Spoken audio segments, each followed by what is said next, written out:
بسم الله الرحمن الرحيم، والصلاة والسلام على أشرف المرسلين سيدنا محمد صلى الله عليه وعلى آله وصحبه أجمعين. أحبائي طلاب وطالبات الصف الأول الإعدادي، أهلا وسهلا بكم في مقهى الخوارزمي للرياضيات.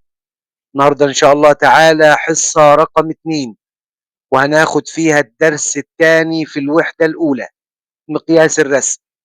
قبل ما نبدأ في الدرس نعمل لايك واشتراك في القناة وشير للفيديو عشان محتوانا يوصل لأكبر عدد من الناس.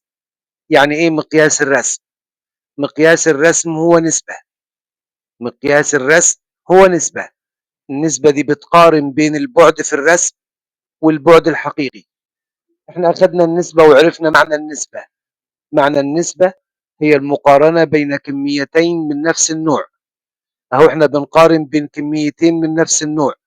الكميتين دول هما البعد في الرسم والبعد الحقيقي. الكميتين دول أطوال، بعد يعني طول. البعد في الرسم والبعد الحقيقي كميتين من نفس النوع، هما الاثنين أطوال. أخذنا كمان صور كتابة النسبة، وقلنا إن احنا نقدر نكتب النسبة في صورة بسط ومقام، يعني في صورة كسر. فلما نقول مقياس الرسم هو نسبة، فالنسبة دي هتكون عبارة عن كسر، بسط ومقام. البسط دايما هيكون الطول في الرسم، والمقام دايما هيكون الطول الحقيقي. القانون بتاعنا النهارده مقياس الرسم بيساوي الطول في الرسم على الطول الحقيقي. القانون ده انت لازم تكون حافظه زي اسمك، لان احنا دايما هنستخدمه في حل المسائل. هو اصلا سهل. قبل ما نبدا في حل المسائل، في شيء مهم جدا لازم نتذكره: سلم التحويلات. درسناه في المرحله الابتدائيه، وكنا بنتكلم عن وحدات قياس الطول الخمسه الاساسيين. اكبر وحده قياس كانت فيهم هي الكيلو متر، اصغر منها المتر، اصغر منها الديسيمتر، اصغر منها السنتيمتر، واصغر وحده قياس للطول كانت المليمتر. كنا بنقول انه الكيلو متر الواحد بيساوي 1000 متر، والمتر الواحد بيساوي 10 ديسيمتر، والديسيمتر الواحد بيساوي 10 سنتيمتر، والسنتيمتر الواحد بيساوي 10 مليمتر. دول 4 تحويلات انت لازم تكون حافظهم زي اسمك. هم سهلين، الاولى 1000 واللي بعديها عشرات. انت احفظ السلم كويس: كيلو متر، متر، ديسيمتر، سنتيمتر، مليمتر. ده لازم يبقى في دماغك، ولازم يبقى في عينك. تبص في الحيطة تبقى شايفه، تبص في كتابك انت شايفه، تبص في اي حتة انت شايف السلم ده، لان احنا هنحل بيه المسائل. هم 4 تحويلات سهلين. من الكيلو متر للمتر، الكيلو متر الواحد بيساوي 1000 متر، والباقي كله عشرات. المتر بيساوي 10 ديسي، والديسي بيساوي 10 سنتي، والسنتي بيساوي 10 ملي. كمان في تحويلتين مهمين جدا لازم تكون حافظهم: المتر والسنتيمتر. المتر الواحد بيساوي كام سنتيمتر؟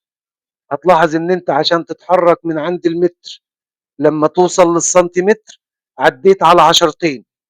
العشرتين نضربهم في بعض، 10 في 10 ب100، يبقى المتر الواحد بيساوي 100 سنتيمتر. المتر الواحد بيساوي 100 سنتيمتر. في تحويلة كمان مهمة جدا: لما نحول من الكيلو متر إلى سنتيمتر، الكيلو متر الواحد بيساوي كم سنتيمتر؟ تعال نشوف. لو أنا اتحركت من عند الكيلو متر لغاية ما أوصل للسنتيمتر، أنا عديت على إيه؟ عديت على 1000 و10 و10. كده عديت على 1000 وعلى عشرتين لغاية ما وصلت للسنتي. فهنضرب 1000 في 10 في 10. نضربهم إزاي؟ واحد في واحد في واحد بواحد، ونزل الأصفار. الألف فيه 3 أصفار، والعشرتين فيهم صفرين، يعني كده 5 أصفار: 1 2 3 4 5. 3 أرقام من اليمين وخد فاصل، يبقى 100,000. الكيلو متر الواحد بيساوي 100,000 سنتيمتر. ودي مهمة جدا، اوعى تنساها. اللي أنا قلتهم، التحويلات اللي أنا قلتهم، هم اللي هنستخدمهم دايما في حل المسائل. لما أقول لك كيلو متر بيساوي كم متر، بيساوي 1000. المتر بيساوي كم ديسي؟ 10. الديسي كم سنتي؟ 10. السنتي كم ملي؟ 10. المتر الواحد بيساوي كام سنتيمتر؟ 100 سنتيمتر. الكيلو متر بيساوي كام سنتيمتر؟ 100,000 سنتيمتر. طيب احنا هنفهم الكلام ده في المسائل اكتر. تعال نشوف. بيقول لي رقم واحد: إذا كانت المسافة بين مدينتين على خريطة 4 سنتي، وكانت المسافة بينهما في الحقيقة 80 كيلو متر، أوجد مقياس الرسم لهذه الخريطة. المسافة بين المدينتين على الخريطة 4 سنتي، يعني المسافة بينهم في الرسم أو الطول في الرسم، والمسافة بينهم في الحقيقة 80 كيلو اللي هو الطول الحقيقي. السؤال عايز مقياس الرسم. احنا حافظين القانون، دايما لما نحل المسائل بتاعتنا هنكتب القانون وبعدين نعوض. اللي مدوني اعوض بيه. نكتب القانون: مقياس الرسم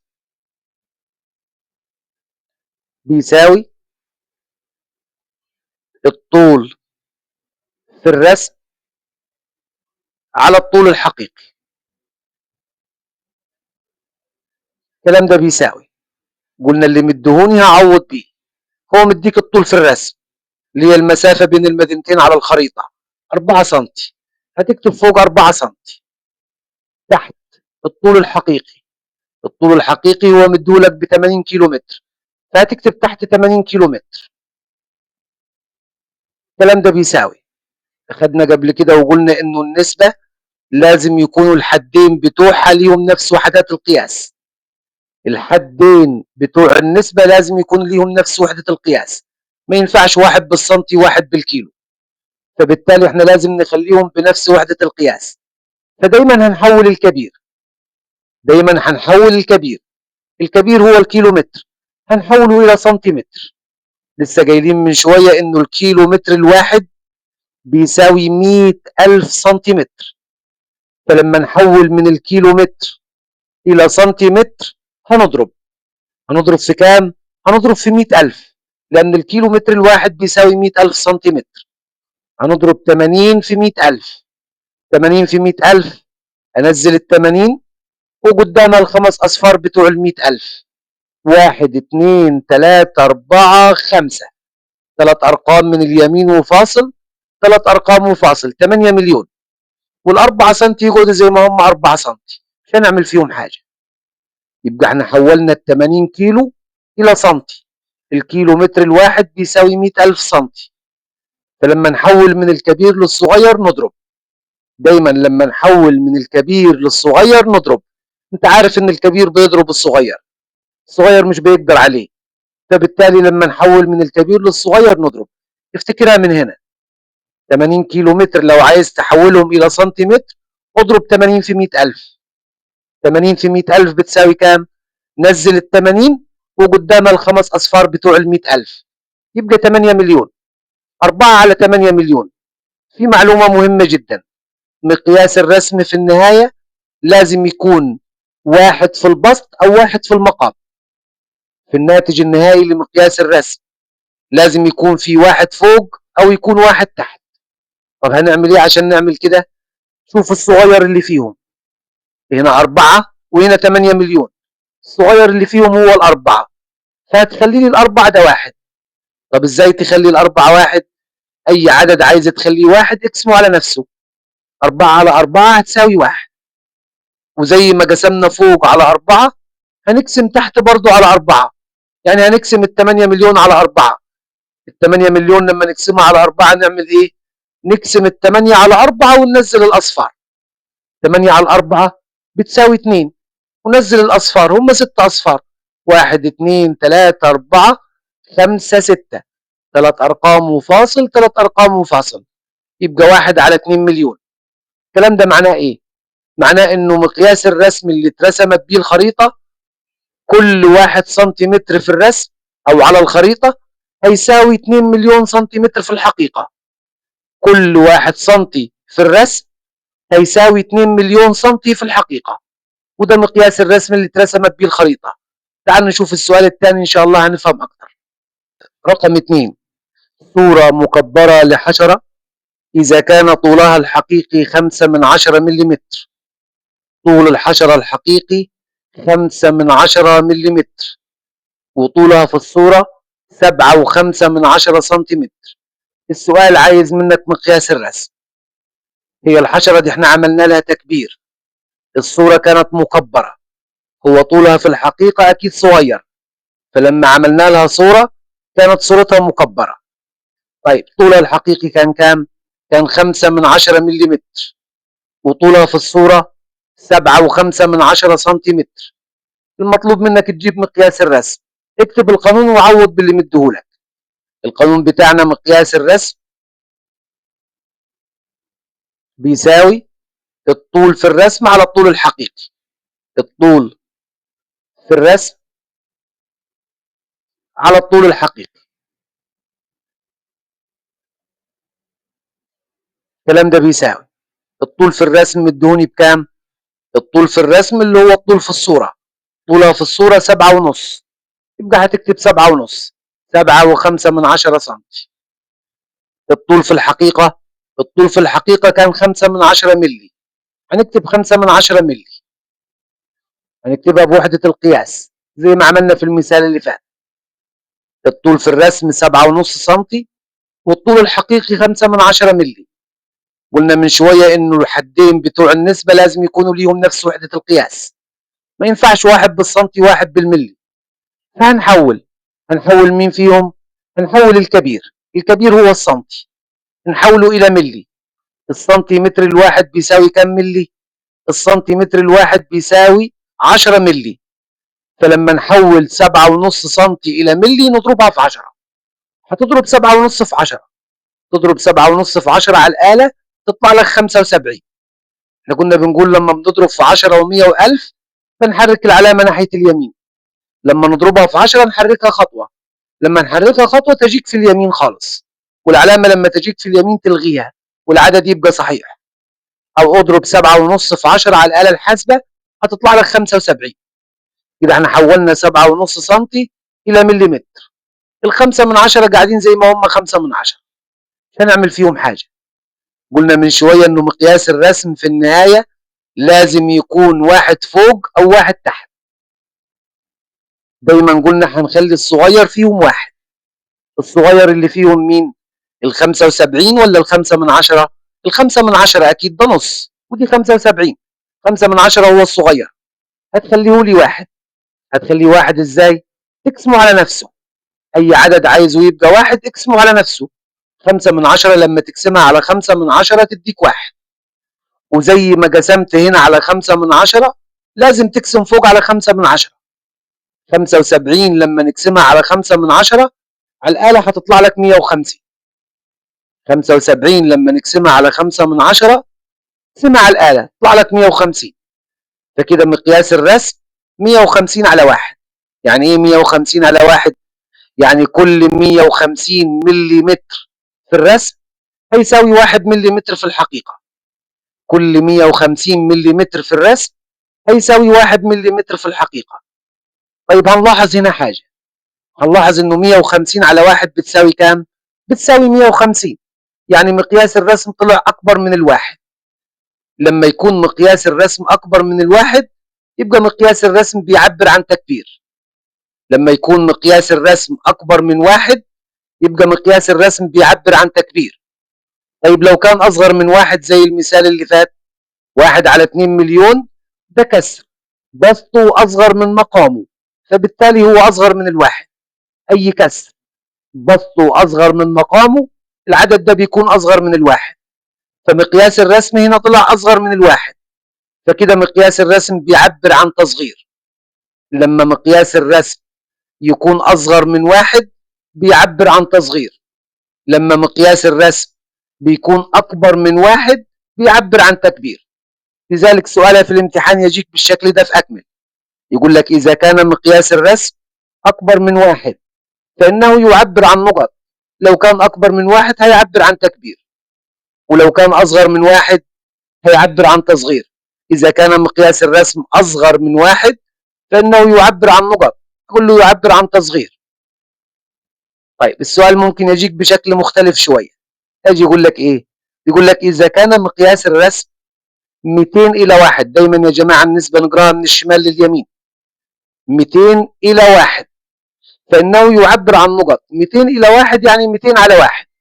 200 على 1 بتساوي كام؟ 200 على 1 بتساوي 200. فكده هو أكبر من الواحد. مقياس الرسم 200 على 1 بتساوي 200، يعني هو أكبر من الواحد. أنا ممكن أكتبها بالشكل ده: 200 إلى 1 هي 200 على 1، وال200 على 1 دي بتساوي 200. فكده مقياس الرسم طلع أكبر من الواحد. يبقى ده بيعبر عن إيه؟ بيعبر عن تكبير. طيب لو قلت لك مقياس الرسم 1 إلى 1000، 1 إلى 1000 يعني 1 على 1000. لما يكون عندك كسر بسطه أصغر من مقامه فده بيكون أصغر من الواحد. 1 إلى 1000 يعني 1 على 1000. فكده بيعبر عن إيه؟ بيعبر عن تصغير، لأن 1 على 1000 ده أصغر من الواحد. يبقى مقياس الرسم ده بيعبر عن تصغير. استخدمت عدسة مكبرة في تكبير حشرة طولها 4 من 10 ملم. احنا استخدمنا عدسة مكبرة عشان نكبر بيها حشرة. الحشرة دي كان طولها 4 من 10 ملم، يبقى ده طولها الحقيقي قبل ما نكبرها. فكان طولها بعد التكبير بعد ما كبرناها طولها 4.8 سم، يبقى ده طولها في الرسم. الطول قبل التكبير هو الطول الحقيقي، وبعد التكبير هو الطول في الرسم. المطلوب منك نسبة التكبير. بيقول لك أوجد نسبة التكبير. نسبة التكبير المقصود بها مقياس الرسم. فلما يقول لك نسبة التكبير أو يقول لك نسبة التصغير، الاثنين واحد، هما الاثنين مقياس الرسم. احنا متعودين نكتب القانون ونعوض. هنكتب القانون بتاعنا: نسبة التكبير اللي هو مقياس الرسم. نسبة التكبير بتساوي ايه؟ بتساوي الطول في الرسم على الطول الحقيقي. الطول في الرسم على الطول الحقيقي. الكلام ده هيساوي الطول في الرسم مدولك بكام؟ الطول في الرسم كان 4.8 سم. الطول في الرسم 4.8 سنتيمتر، والطول الحقيقي كان 4 من 10 ملم. هتلاحظ ان هما الاثنين مش بنفس وحدة القياس، واحد بالسنتي وواحد بالملي. فبالتالي لازم نخليهم هما الاثنين بنفس وحدة القياس. هنحول مين فيهم؟ هنحول الكبير. السنتيمتر هنحوله إلى مليمتر. لما نحول من الكبير للصغير، الكبير بيضرب الصغير، يعني هنحول من الكبير للصغير يبقى نضرب. طيب نضرب في كام؟ نضرب في 10. اشمعنى في 10؟ لأن 1 سنتيمتر بيساوي 10 مليمتر. عشان تحول 4.8 سنتيمتر إلى مليمتر هتضربها في 10. الكلام ده هيساوي، هنضرب 4.8 في 10. لما نضرب أي عدد فيه علامة عشرية في 10 هنحرك علامته ناحية اليمين خطوة. لما نضرب في 100 نحركها خطوتين. نضرب في 1000 نحركها 3 خطوات. احنا هنا هنضرب في 10، يبقى هنحركه ناحية اليمين خطوة. يبقى 48 صحيح. العلامة لما تجيك على اليمين تلغيها، ملهاش لازمة، فهيبقى 48 صحيح. لو احترت اكتب 4.8 في 10 على الآلة تطلع لك 48. على كام؟ على 4 من 10. دي بالملي هنسيبها زي ما هي كده، بيجي 48 ملم على 4 من 10 ملم. ده مقياس الرسم أو نسبة التكبير. اتفقنا إنه مقياس الرسم لازم يكون واحد فوق أو واحد تحت. طيب هنخلي مين فيهم واحد؟ الصغير اللي فيهم هنخليه واحد. الصغير اللي فيهم هو 4 من 10، ده هتخليه لي واحد. عشان تخليه واحد اقسمه على نفسه. أي عدد عايز تخليه واحد اقسمه على نفسه. وزي ما تقسم تحت على 4 من 10 تقسم فوق برضو على 4 من 10. هنقسم تحت على 4 من 10 ونقسم فوق على 4 من 10. طيب 48 لما نقسمه على 4 من 10، 48 لما نقسمه على 4 من 10 هيطلع لك 120.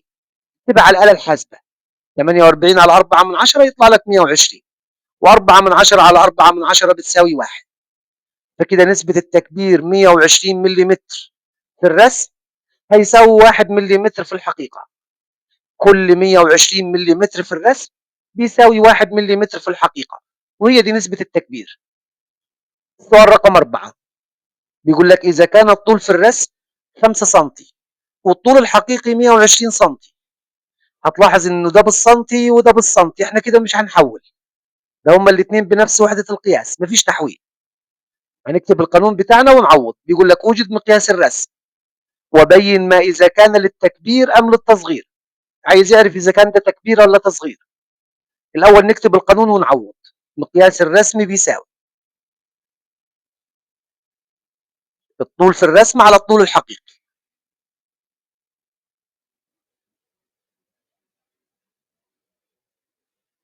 الكلام ده بيساوي الطول في الرسم هو مديهولك ب5 سم، انت مش هتكتب سنتي، خلاص هما الاثنين بالسنتي اصلا، يبقى 5 على 120. طول في الرسم 5 والطول الحقيقي 120، 5 على 120. الكلام ده بيساوي، اتفقنا انه مقياس الرسم لازم يكون واحد فوق او واحد تحت. هتخلي مين فيهم واحد؟ الصغير اللي فيهم اللي هو الخمسة. هتقسم 5 على 5 و120 على 5، تقسمهم هما الاثنين على 5. 5 على 5 بتساوي 1، و120 على 5 بتساوي 24. فكده مقياس الرسم بيساوي 1 على 24. كل 1 سنتيمتر في الرسم هيساوي 24 سنتيمتر في الحقيقة. كان بيسألك وبين ما إذا كان للتكبير أم للتصغير. كنا بنقول في بداية الحصة لو مقياس الرسم أكبر من الواحد يبقى تكبير، لو مقياس الرسم أصغر من الواحد يبقى تصغير. 1 على 24 البسط أصغر من المقام، طالما البسط أصغر من المقام يبقى أصغر من الواحد. طب لو كان البسط أكبر من المقام كان هيكون أكبر من الواحد.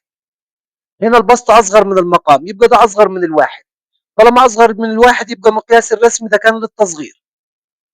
خدها قاعدة، في المثال اللي فات كانت عدسة مكبرة وكنا بنكبر، الواحد كان في المقام، لما يكون الواحد في المقام يبقى تكبير، لما يكون الواحد في البسط يبقى تصغير. ما تنساش، واحد في المقام يبقى تكبير، الواحد في البسط يبقى تصغير. في المسائل اللي فاتت كان دايما يديني الطول في الرسم ويديني الطول الحقيقي ويطلب مني مقياس الرسم. في المثال اللي جاي هيديك مقياس الرسم ويطلب منك الطول الحقيقي او يطلب منك الطول في الرسم، هيديك اتنين منهم ويطلب التالت. في الحالتين هو هيديك مقياس الرسم ويطلب منك الطول في الرسم او الطول الحقيقي. تعال نشوف سؤال رقم 5. سؤال رقم 5 بيقول لك رسم نموذج لبرج القاهرة بمقياس رسم 1 إلى 200، فإذا كان طول برج القاهرة 187 متر فما طول البرج في النموذج، وعايزه بالسنتيمتر. ثاني، صنع نموذج لبرج القاهرة بمقياس رسم 1 إلى 200. هو هنا مديني مقياس الرسم، بيقول لي إذا كان برج القاهرة أو طول برج القاهرة 187 متر، ده الطول الحقيقي. بيطلب مني طول البرج في النموذج يعني في الرسم. احنا كل اللي هنعمله هنكتب القانون ونعوض، اللي مدوني هكتبه. القانون بيقول مقياس الرسم هيساوي الطول في الرسم على الطول الحقيقي. هو مقياس الرسم مدوني ب1 إلى 200، فأنا هعوض عنه بس هكتبه في صورة كسر، بدل ما 1 إلى 200 هكتب 1 على 200. الكلام ده هيساوي الطول في الرسم أنا عايزه، يبقى هنزله زي ما هو الطول في الرسم، لأن أنا مش عارفه، أنا عايزه أصلا.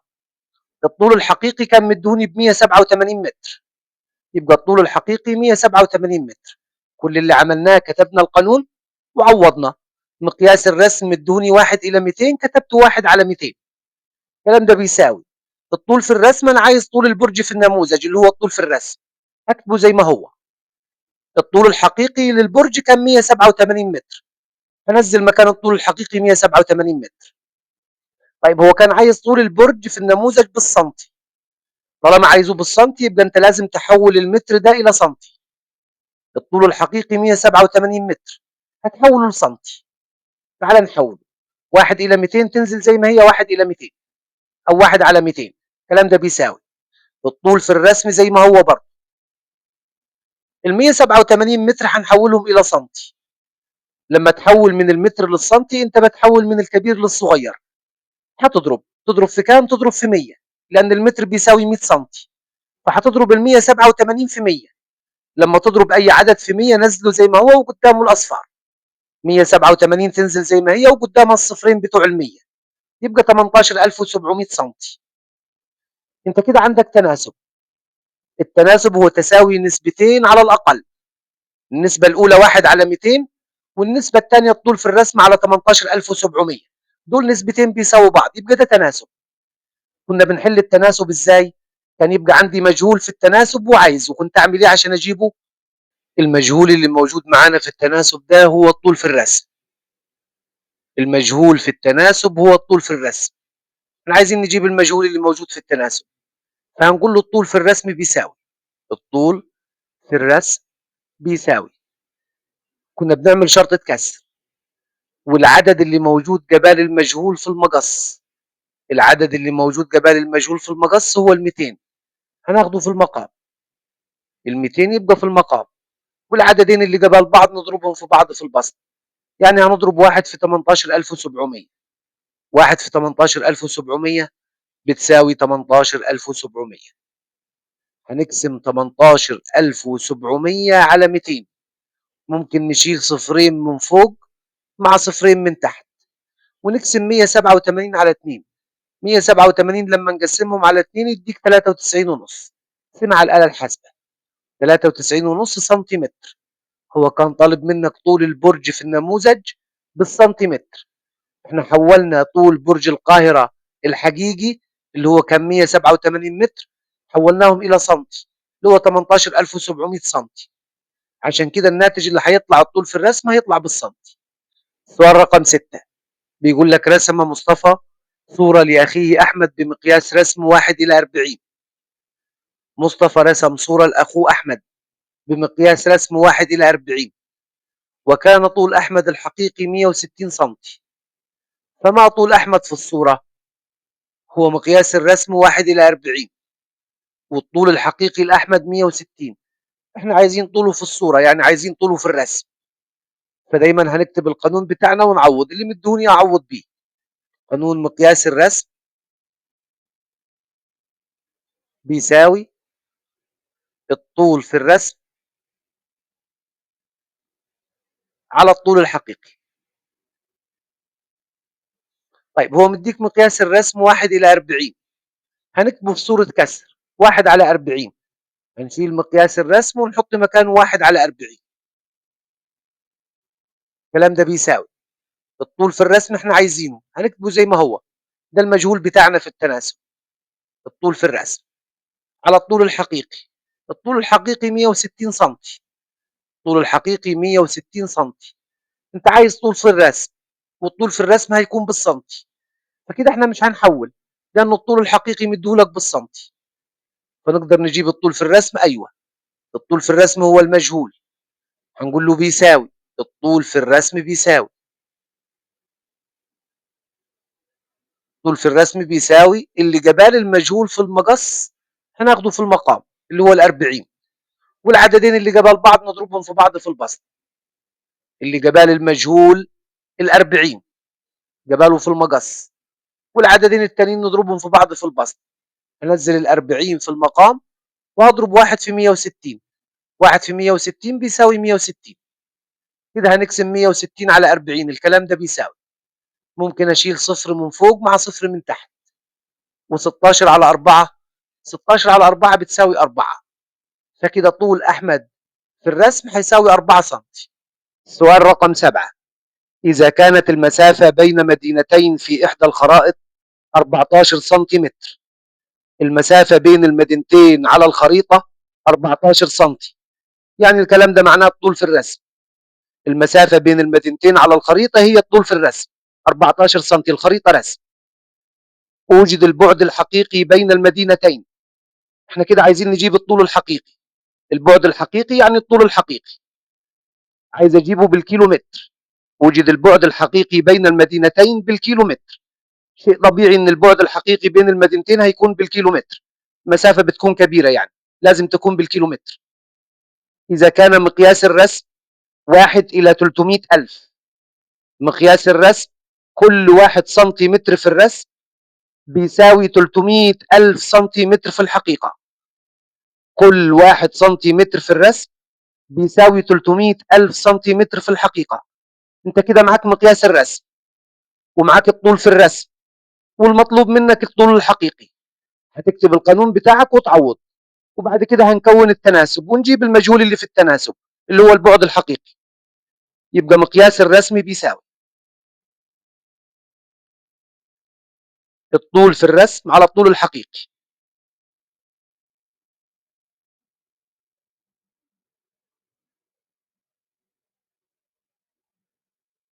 هنعوض. مقياس الرسم هو مدوني ب1 إلى 300,000.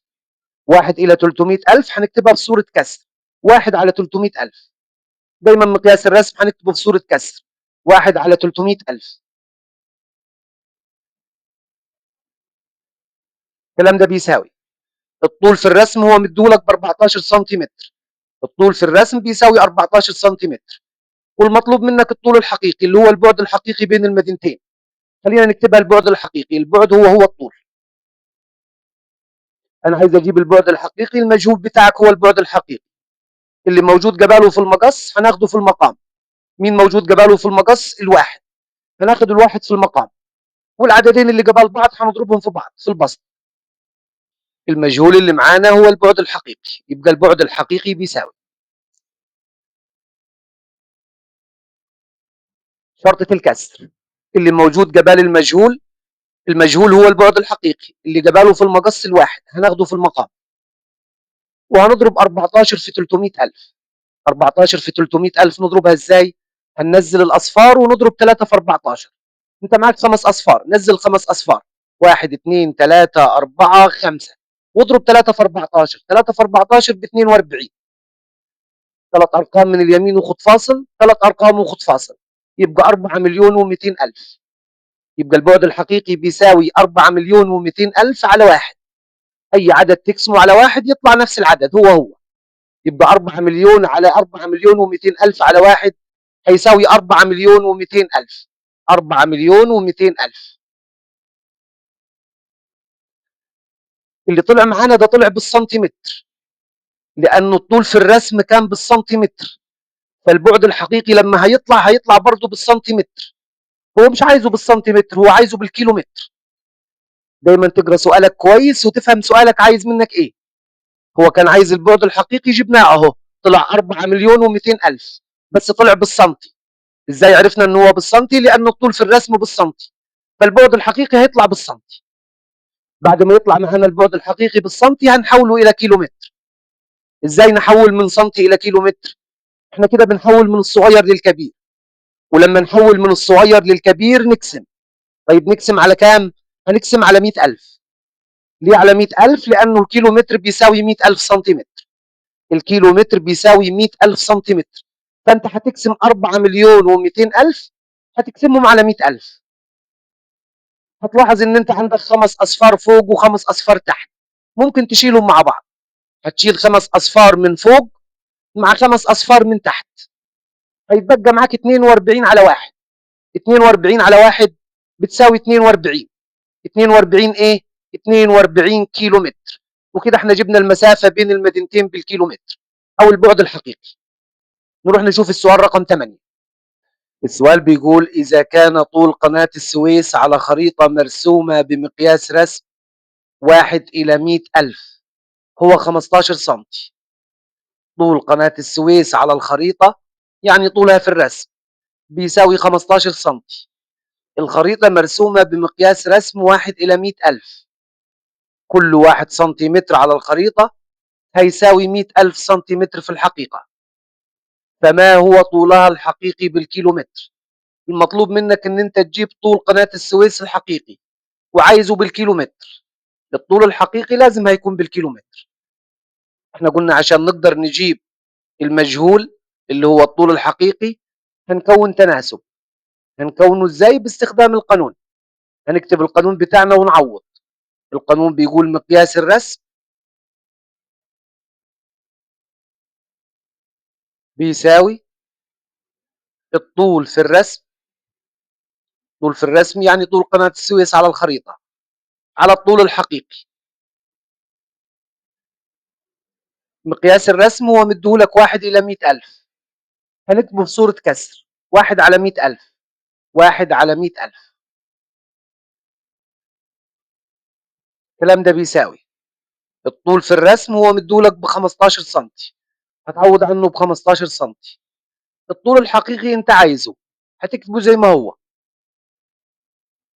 الطول الحقيقي هو المجهول اللي موجود في التناسب. الطول الحقيقي هو المجهول. الطول الحقيقي بيساوي شرطة الكسر.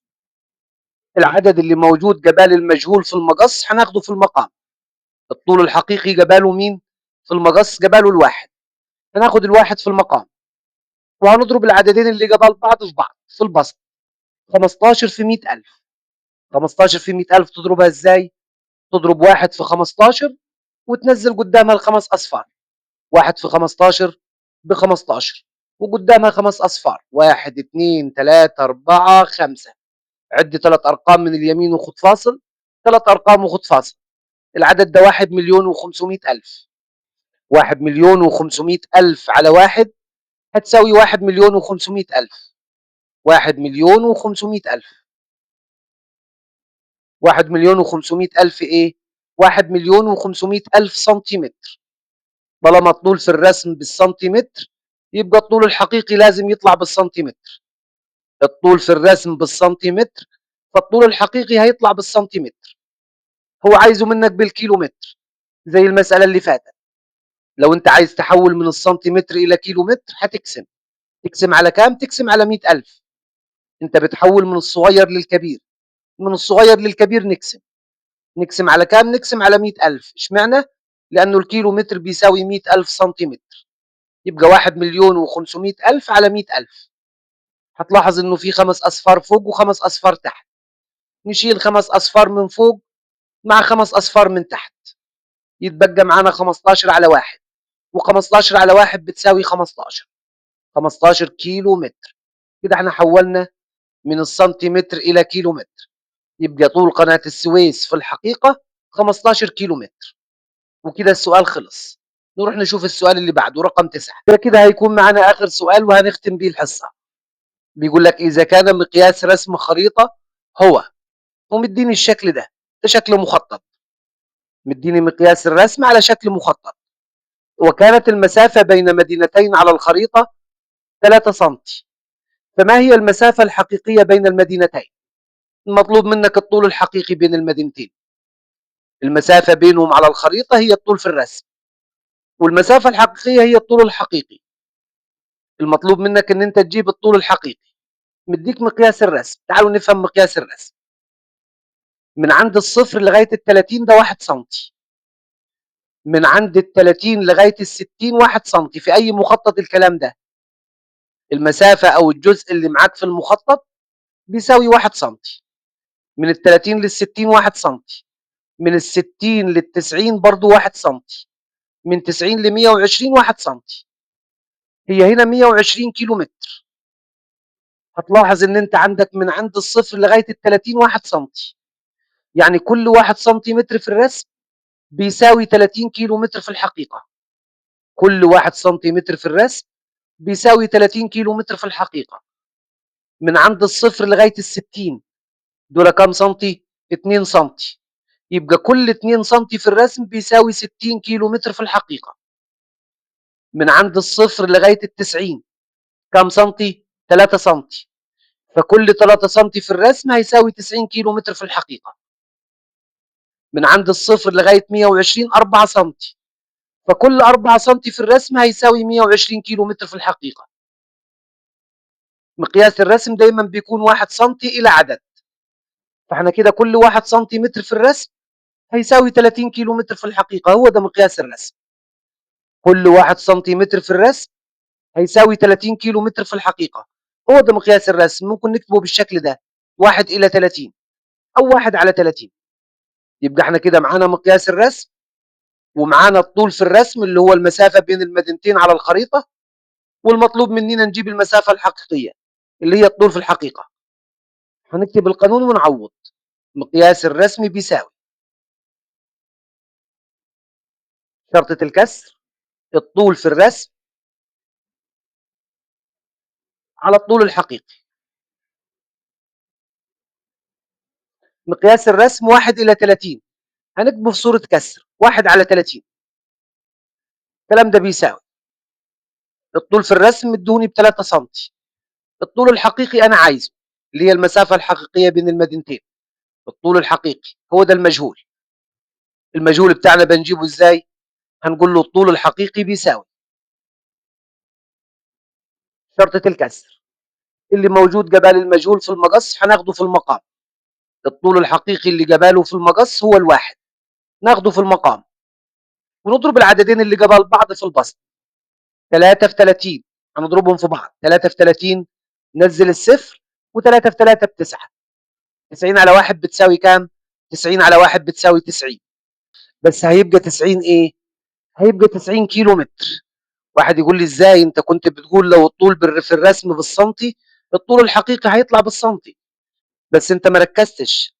هنا مقياس الرسم 1 سنتيمتر لكل 30 كيلو متر، فهنا هيبقى 3 سنتيمتر لكل 90 كيلو متر. طالما هنا المقام بالكيلو متر، المقام هنا لازم يكون بالكيلو متر. احنا قلنا كل 1 سنتيمتر في الرسم هيساوي 30 كيلو متر في الحقيقة. دي 1 سنتي ودي 30 كيلو، ف1 سنتي على 30 كيلو يدينا 3 سنتي على كام؟ على 90 كيلو. يبقى الطول الحقيقي بيساوي 90 كيلو متر. وبكده احنا خلصنا الحصة، واشوفكم ان شاء الله على خير، والسلام عليكم ورحمة الله وبركاته.